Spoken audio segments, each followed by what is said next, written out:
sa kagoon na grabe. Tungod sa bagyong Opo, daghang pamilya karon sa problema nagsudong, sa kasakit nagluong. Ngano man nga wiabot pa man taon, ngayon karon pa nga mosapit ng Disyembre. Tungod sa bagyong Opong daghang nawad-an, ug puy-anan karon sa unalan.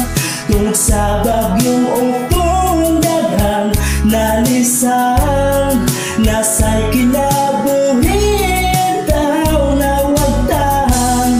Ang kalipay kasadya o kahapsi sa mata, kasakit raman ang gibaylo na unsa.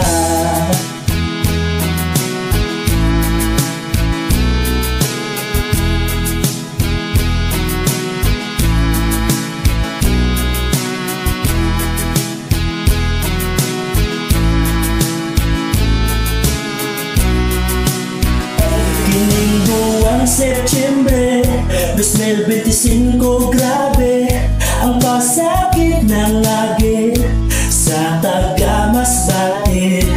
Di malintag dali, kay daghang nadali, pangitaan puy-anan, napay kinabuhi grabe.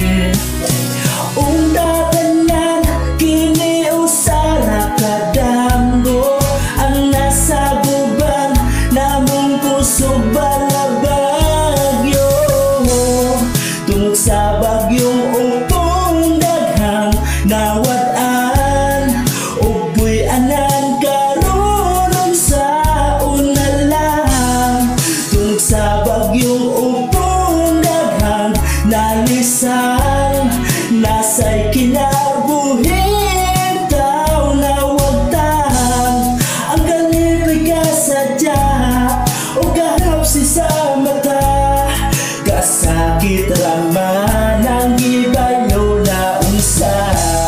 Pero mas batibang lang kung makaluwas ka, nga pang Ginoo naglantaw sa tuwa. Tungod sa